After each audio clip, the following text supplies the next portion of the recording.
आपण मसावी लसावी हा घटक शिकणार आहोत. त्याच्या अगोदर आपण संख्या जे शिकलेले आहेत मागच्या वर्षी त्या संख्येची थोडीशी उजळणी घेणार आहोत. आता उजळणीमध्ये आपण काय बघणार आहोत तर मूळ संख्या कशाला म्हणतात, सहमूळ संख्या कशाला म्हणतात आणि जोडमूळ संख्या कशाला म्हणतात हे आपण बघणार आहोत.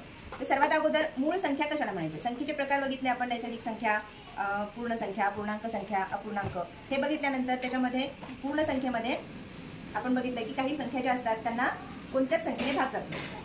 मग त्या संख्यांना काय म्हणतो की आपण मूळ संख्या असं म्हणतो. आपण स्पेसिफिक व्याख्या देऊन आणि उदाहरणासह बघणार आहोत. तर पहा, मूळ संख्या म्हणजे काय. मूळ संख्या म्हणजे अशा संख्या ज्या संख्येला फक्त एक आणि तीच संख्या असे दोनच विभाजक असतात.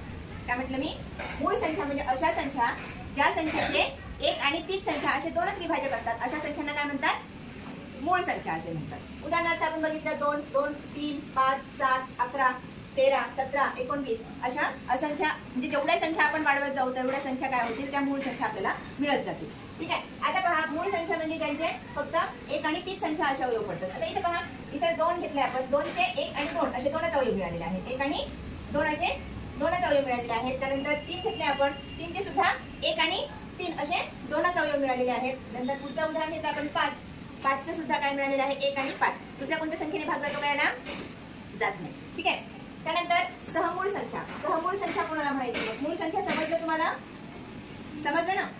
आता मूळ संख्या समजल्यानंतर सहमूळ संख्या कशाला म्हणायचं. ज्या दोन संख्येचे फक्त ज्या दोन संख्यांचा सामायिक विभाजक हा फक्त एकच असतो. दुसरे कोणतेही विभाजक जे असतात ते सामायिक असतात का, नसतात. ज्या दोन संख्यांचा सामायिक विभाजक हा फक्त एकच असतो अशा संख्यांना काय म्हणतात, सहमूळ संख्या. त्यालाच खूप प्राईम नंबर म्हणतात किंवा सापेक्ष मूळ संख्या म्हणजेच रिलेटिव्हली प्राईम नंबर असं सुद्धा म्हणतात. आता याची उदाहरणं बघितली आपण. 2 व 10, सॉरी 2 व 10 येणार नाही, 3 व 10 घेऊ आपण.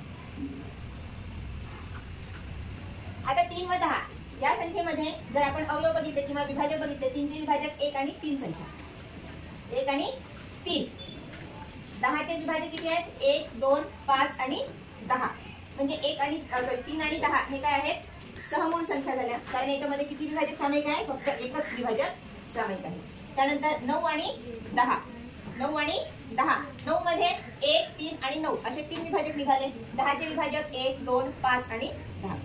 पण आता याच्यामध्ये सामायिक विभाजक पहा, याच्यामध्ये सामायिक आहेत का, काही इथे 1 आहे, इथे 1 आहे, इथे 3 आहे, इथे 3 आहे का, नाही. खाली 2 आहे. 10 च्या विभाजकामध्ये 2 आहे पण वर 2 नाहीये. म्हणून या दोघांमध्ये सामायिक विभाजक किती निघाले, फक्त एकच हा सामायिक विभाजक आहे. म्हणून ह्या दोन काय आहेत, सहमूळ संख्या आहेत. त्यानंतर पुढचं उदाहरण बघितलं आपण 24 व 25. 24 आणि 25. 24 चे अवयव पहा इथे. 24 चे अवयव 1, 2, 3, 4, 6, 8, 12 आणि 24 आहेत. त्यानंतर 25 चे विभाजक बघितले 1, 5 आणि 25. ठीक आहे. आता याच्यामध्ये पहा, दोघांमध्येही सारखे अवयव कोणकोणते आहेत, फक्त एकच आहे. दिसते ना तुम्हाला, ठीक आहे.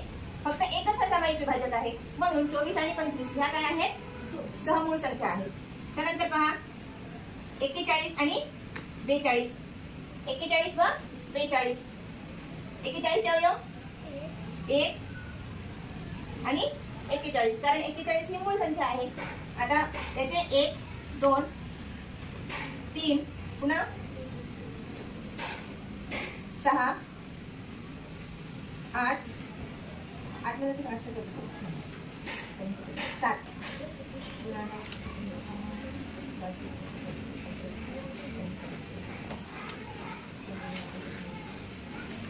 14 ने गेले भाग, नंतर 21 आणि नंतर 42.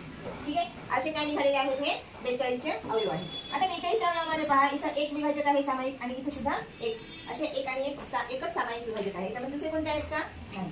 आता पहा, इथं बघितलं आपण 9 आणि 10, 24 आणि 25, 41 आणि 42 म्हणजे क्रमवार संख्या बघितल्या आपण, आहे की नाही. क्रमाने येणाऱ्या संख्या बघितल्या.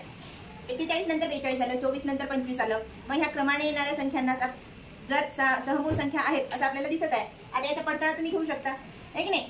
ज्या संख्या क्रमाने येतात, लागोपाठ येतात, त्या दोन संख्या ह्या एकमेकींच्या सहमूळ संख्या आहेत असं आपण म्हणू शकतो का, मग म्हणू शकतो की नाही. लागोपाठ येणाऱ्या संख्या म्हणजे लगतची संख्या किंवा क्रमाने येणाऱ्या संख्येला सहमूळ संख्या आपल्याला म्हणता येईल. ठीक आहे. याचा पडताळा घ्यायचा तुम्ही. अजून कोणकोणत्या संख्या आहेत, उदाहरण घेऊन बघायची.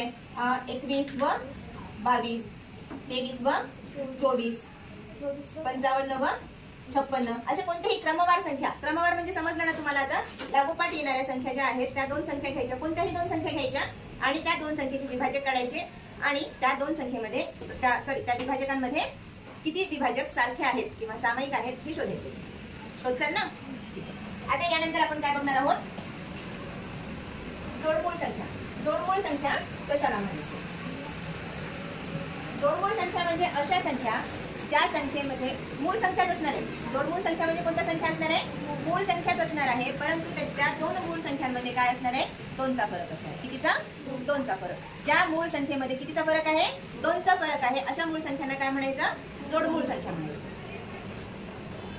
ज्या मूळ संख्यांमध्ये 2चा फरक आहे अशा मूळ संख्यांना जोडमूळ संख्या असे म्हणतात. उदाहरणार्थ 3 व 5. 3 आणि 5. आता 5 आणि 3 मध्ये कितीचा फरक आहे? 2चा फरक आहे. 5 आणि 3 मध्ये कितीचा फरक आहे? 2चा फरक आहे. ठीक आहे. 5 व 7. 5 आणि 7 मध्ये कितीचा फरक आहे? फरक काढायचं कसं? मोठ्या संख्येतून छोटी संख्या वजा करा. किती निघाले? 7 मधून 5 गेले तर किती आले? 2 राहिले, म्हणजे 2चा फरक आहे. 5 मधून 3 वजा केले तर किती राहिले? 2 राहिले, म्हणजे 2चा फरक आहे. पुन्हा 11 व 13 या दोघांमध्ये सुद्धा कितीचा फरक आहे? 2चा फरक आहे. अशा पुढे संख्या शोधायच्या आहेत आपल्याला. ठीक आहे. करता येईल तुम्हाला? काय अवघड आहे? समजला आजचा भाग? नक्की. ठीक आहे. व्हिडिओ आवडल्यास व्हिडिओला लाईक करा, चॅनलला सबस्क्राईब करा.